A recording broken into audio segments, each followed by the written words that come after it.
my first step ever podcast, and I am Ishani Nigam, your host and producer of the podcast.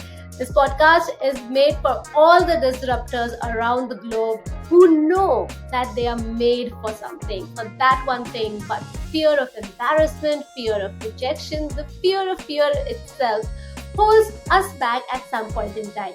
But hey, those are the only milestones that if we cross, we are there to take our first steps. So, welcome on this journey with me where I interview people from across the globe so that they can share their story, their challenges, and you know that even you can surpass yours.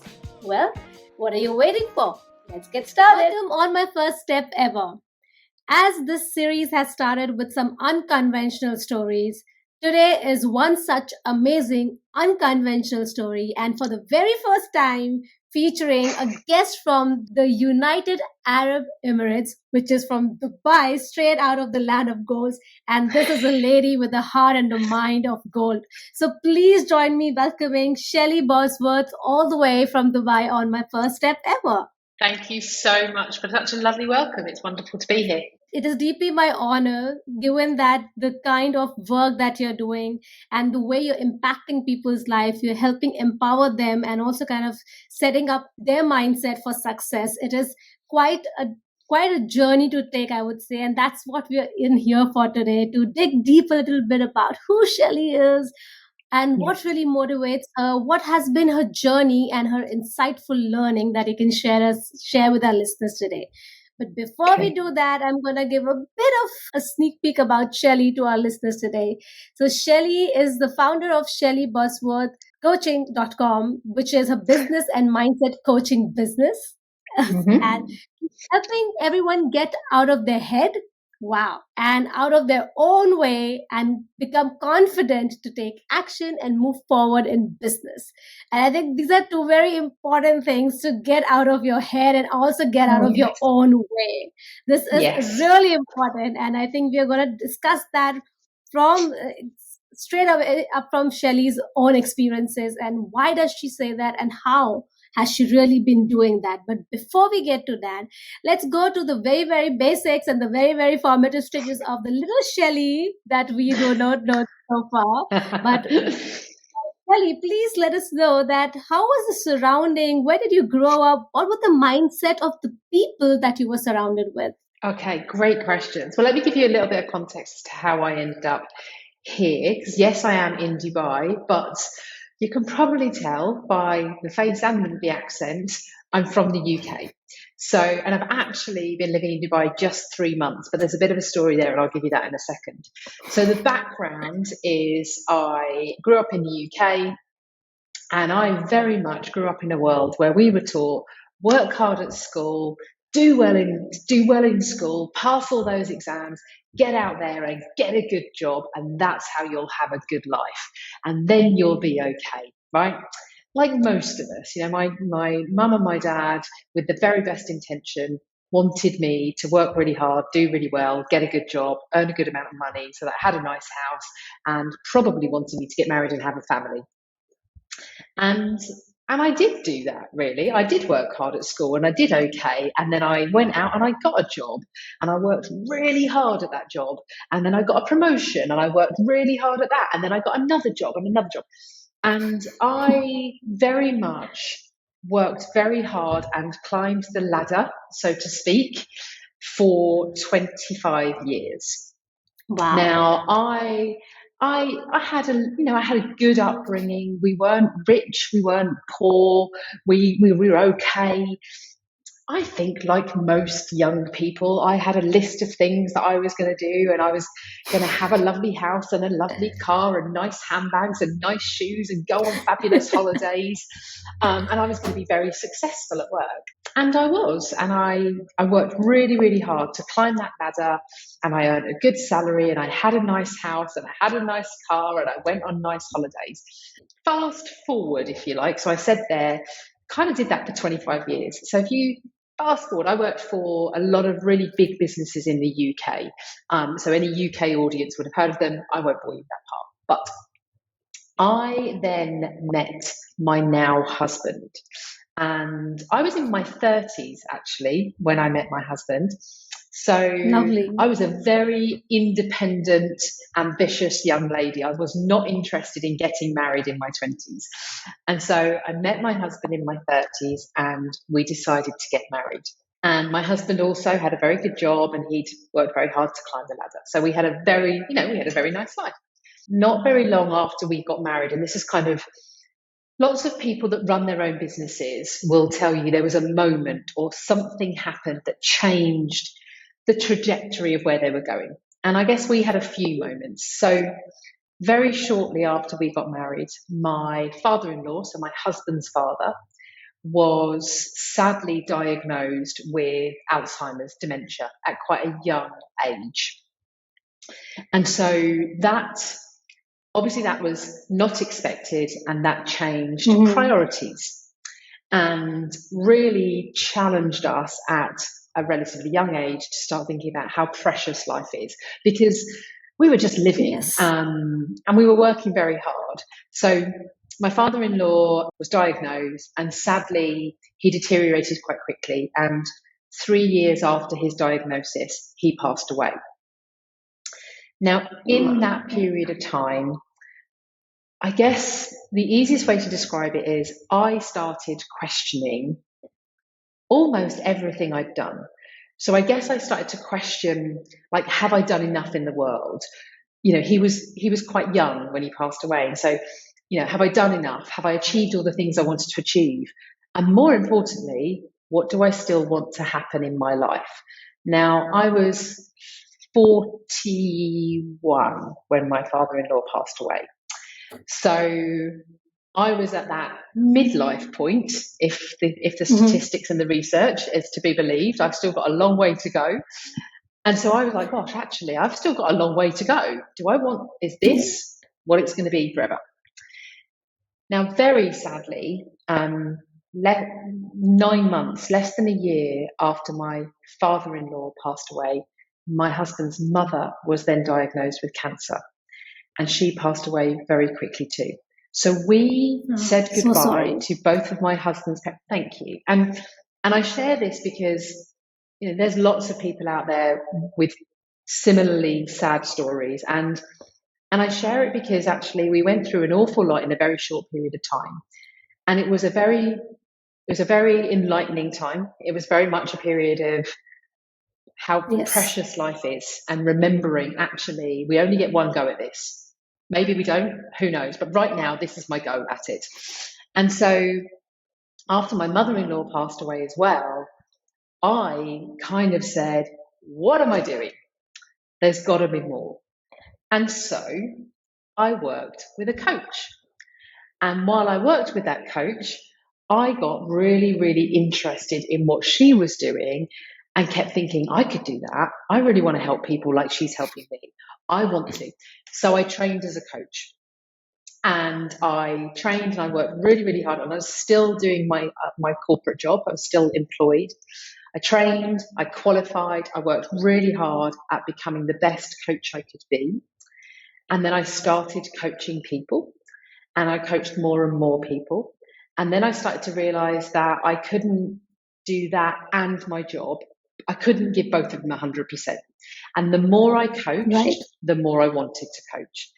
And the more I wanted to coach, the more I realized I needed to make a decision at some point soon. But that was a very scary decision to make after 25 years.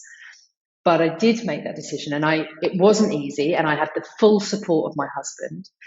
But in 2019, I decided that I was going to give this a go. I was going to go all in, and I was going to start a business as a coach. And I left my corporate role in December 2019, just before the world went mad in 2020, because of course we all experienced a heck of a year in 2020. That was not my plan. And if I'd known in December 2019 what was about to happen, I would not have left my job. So I am very glad that none of us know what's coming, and actually that I was courageous enough to make that decision. And so I started my business in January 2020. Of course, we went into lockdown, like the whole world went into lockdown in the March of 2020. And I had to shift and change. But I've been growing my business ever since. It's evolved. And through that first year, so it's interesting when you talk about those first steps, and I think about this is my second chapter. Okay, so I've had a brilliant first chapter in my life, but my second chapter is even more exciting. And the first steps of that second chapter were where I really started to learn about my mindset. And the more I worked on myself and the more I learned and the more I studied to be the best coach I could be, the more I realized, actually, I wish I'd known this stuff earlier. I wish I'd understood what was going on in my head when I was in my corporate role. So that's where I became really passionate about sharing in a really practical way. So I am very practical, and I try and keep things really real. So when I work with my clients, it is absolutely about real life stuff. But I'm super passionate about helping predominantly women, although I do work with men as well, helping women mostly create and grow brilliant businesses. But actually, we do a lot of life stuff too. But it always, always, always, always, always, always, always, always comes back down to the mindset. So I call myself now a business mentor and mindset coach, because lots of people can tell you all the great things you could do in your business to make more money. But not everybody also brings with it the mindset, because you have to understand yourself. You have to understand what is going on. So when you very brilliantly shared my tagline, I help people get out of their heads to get out of their own way to achieve the things they really want. And I am super passionate about that. And I am constantly working on my mindset. I just want to throw that in there too, because it is not a fixed job. It's not something we just fix our mindset. It is a constant evolution. So that's the story of how I got to here. Shelley, thank you so much for taking us through your life story in like a couple of minutes and actually highlighting those really essential aspects of life where you really realize, what we are all about on a personal level. What are we doing here in this lifetime, and what is really making us feel happy or feel valued, and also in the terms of that, what are we leaving behind, that will make us understand that, okay, we have lived a quality life. So that were some instances that you have shared from the wonderful life that you have lived so far. And I'm sure that whatever area that you have kind of touched upon in your life, the industry, even in your corporate life, you have been a real A star over there, because I think the courage to take take a really brave decision like this comes from a person who has that sort of a mindset, or that kind of a inkling to kind of develop that mindset, because it is very essential to understand that what are we doing and why are we doing something. And if someone really doesn't know at the very beginning or along the journey, and if they have the curiosity and they have that will to keep going forward to find that essentially means that they are someone who will definitely get that one day, because they are not giving up. Absolutely. I think one of the things, I guess there's two things that are going through my head if I could share. So going through what we went through, I guess I came out the other side of that, and I just remember saying to my husband, I don't want to look back and say, I wish I'd ...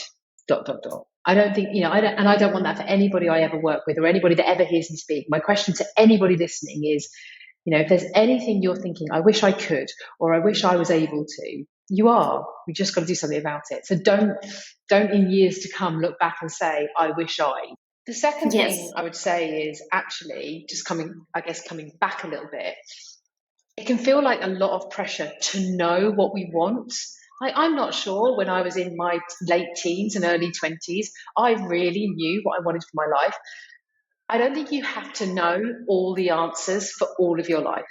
So, and I work with, quite a few female business owners in their 20s to 30s, and they get kind Amazing. of like, I don't know, what if I don't know where I want to be when I'm 40? That's okay, because the world's changing so fast. You can change your mind. If you had met me 10 years ago, I would not have told you, I want to run my own business, I want to live in Dubai. If you'd met me 5 years ago, you'd have discovered, I'm going to start my own business. I really want to do this. And eventually I want to live internationally. So things had changed in those 5 years. And that's why I share my story that, external things can happen. We change all the time. And that does mean that the things we thought we wanted might not be the things we want anymore.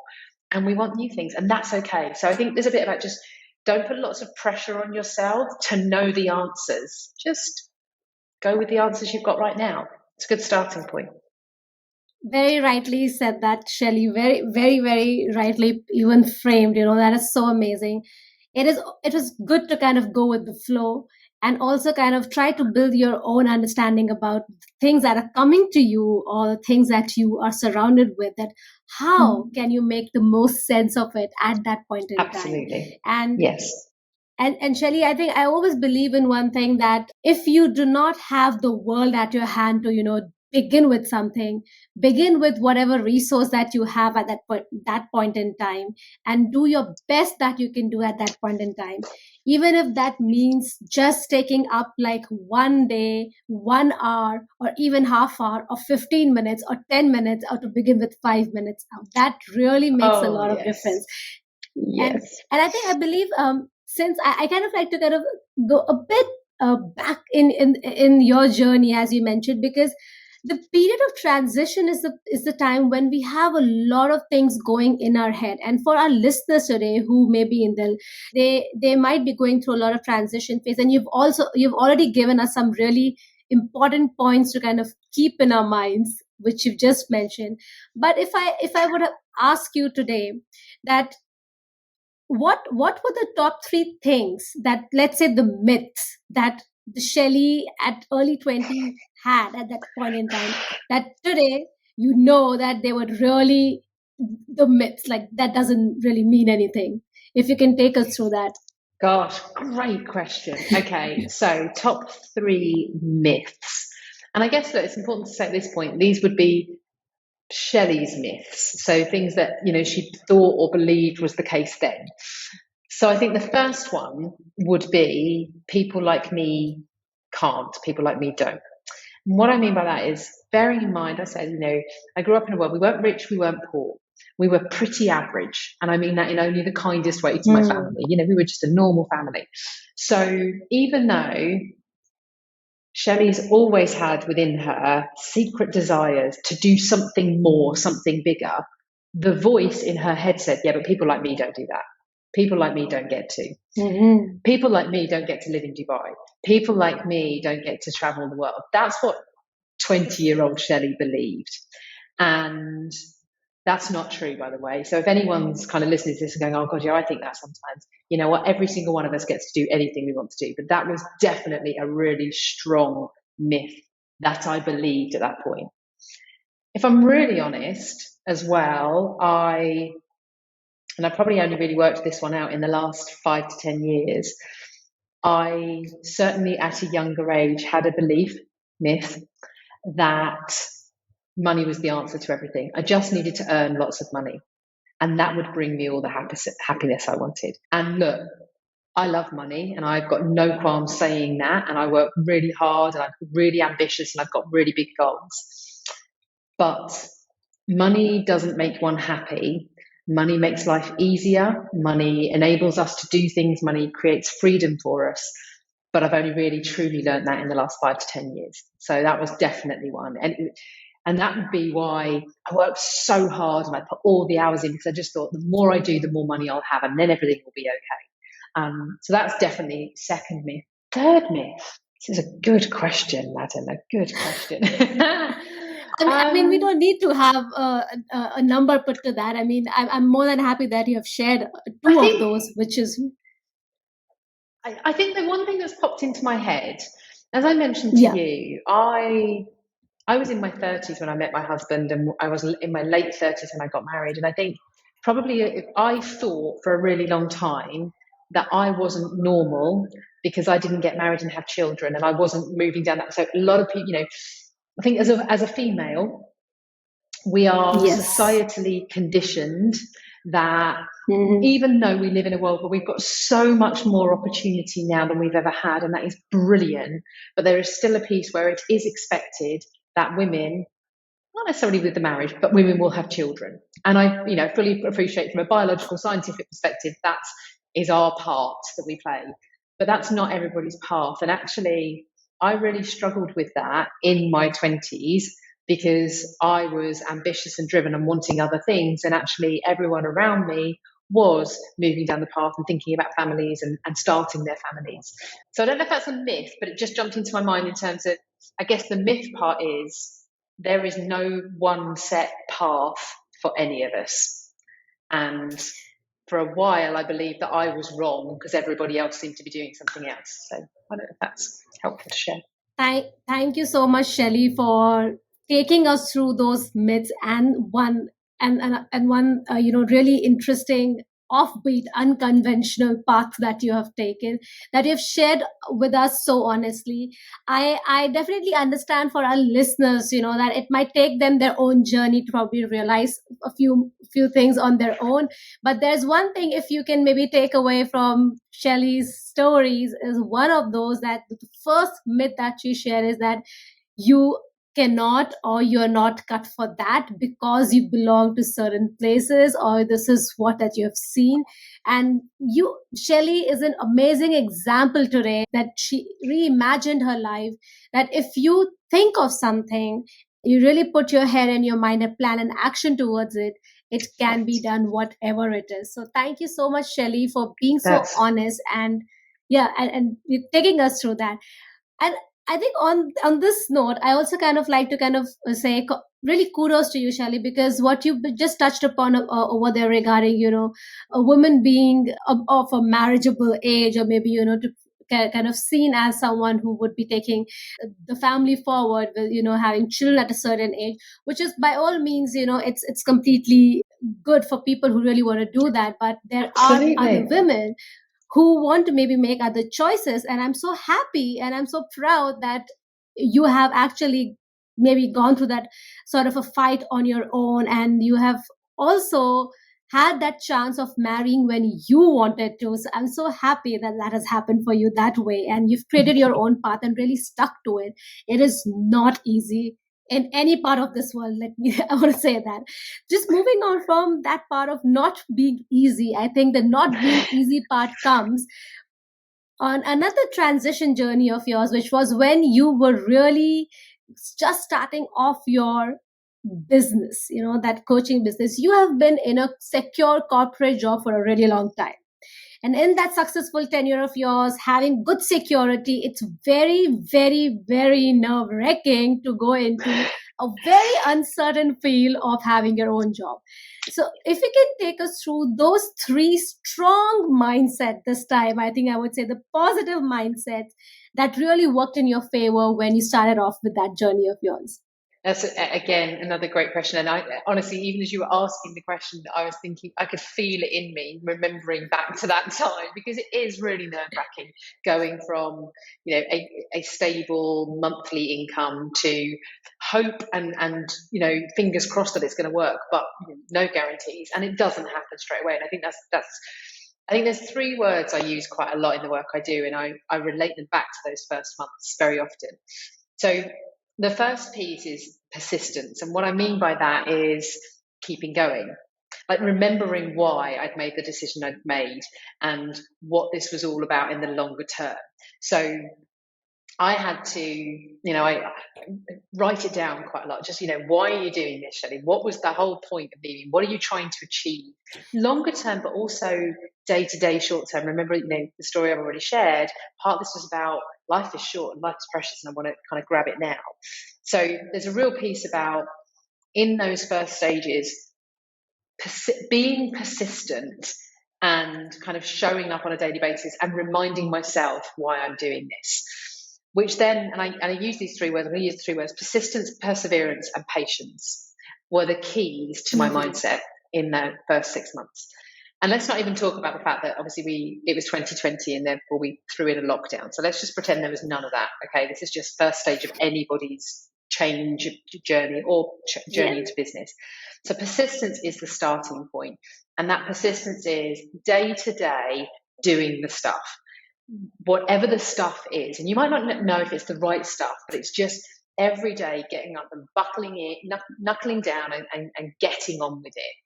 The perseverance is much more about the longer term goals. So when I spoke earlier about you might not know what you want for your entire life, you might not know what you want for 20, 30 years down the line. Okay, well then start with, where do you want your life to be in a year's time? That's where I started. I'm doing this time next year, this is how I want things to be. And that's the perseverance. That keeps you going on the longer term goal, the clarity of where I'm trying to get to. But here's the really important one: patience. It doesn't happen overnight. Despite what we think we all see on social media or everyone's telling us, it does not happen overnight. And when I talk about patience, I mean trust yourself and trust that the work that you are doing and the goals that you have will come to fruition. That doesn't mean just hope. That's not what I mean. And so I don't talk about a mindset of hope. I absolutely talk about positive mindset, strong mindset, resilient mindset. What I mean by those words are: remind yourself every day why you're doing this, where it's going to take you to, where you want to get to, but remind yourself it's not going to happen overnight. You've got to keep being persistent, you've got to keep persevering, and you've got to be patient. Patience isn't a go slow, it's a trust yourself that if you're doing the right things, the results will come. And oh my gosh, in the very beginning, did I have to be persistent and persevere.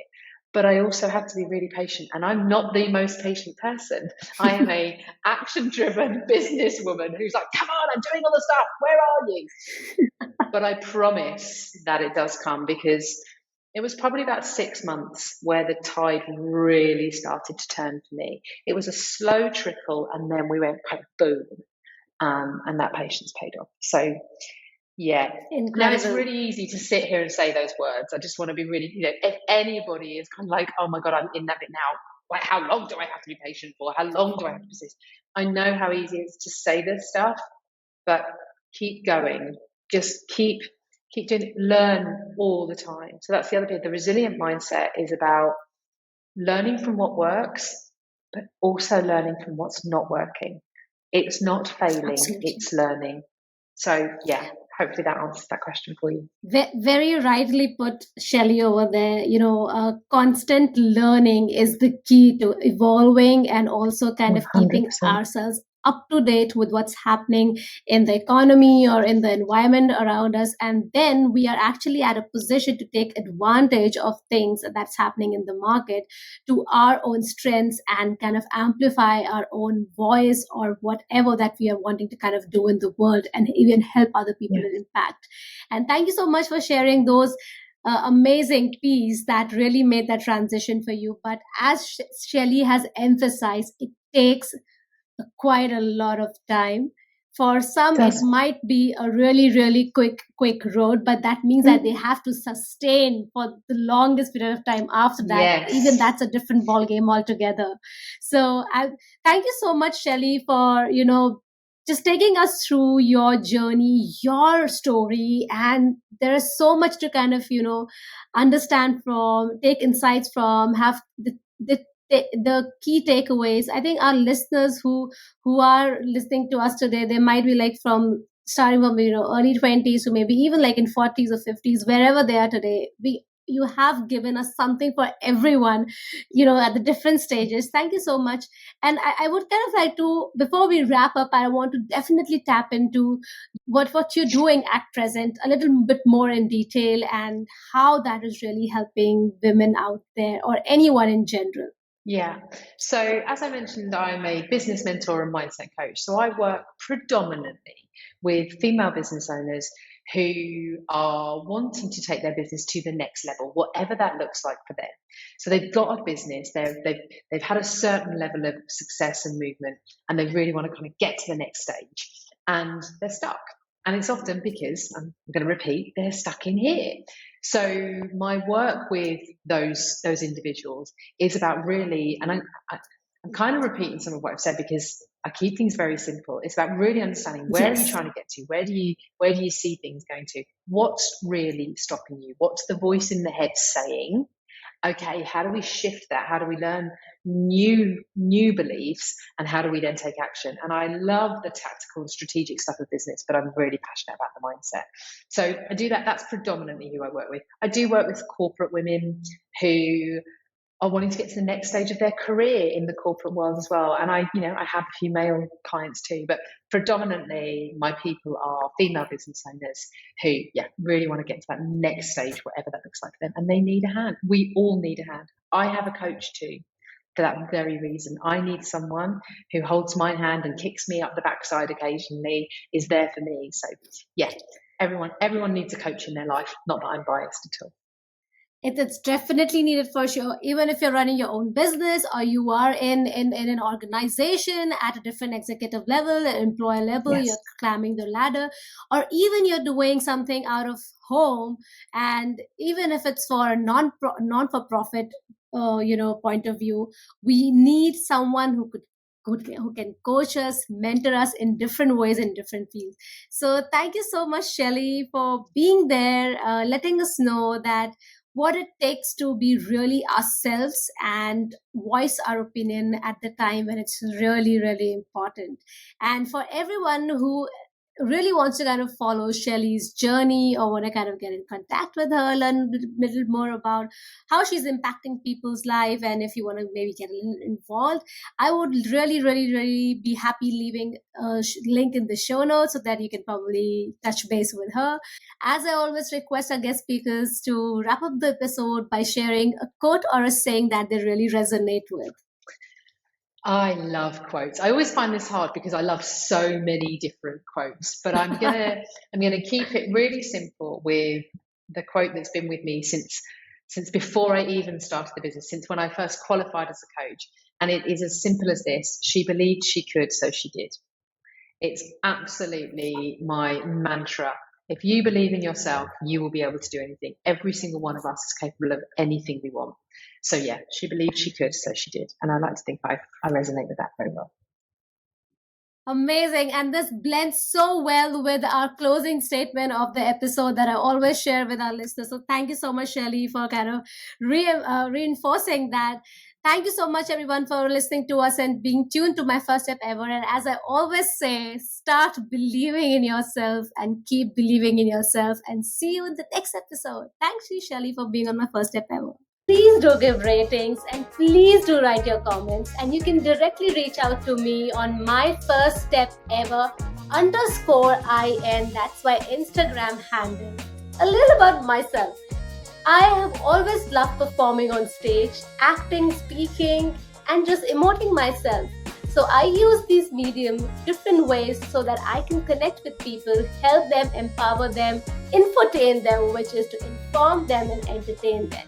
If you would like to collaborate for any opportunities, more than welcome to connect with me on my Instagram handle. Thank you.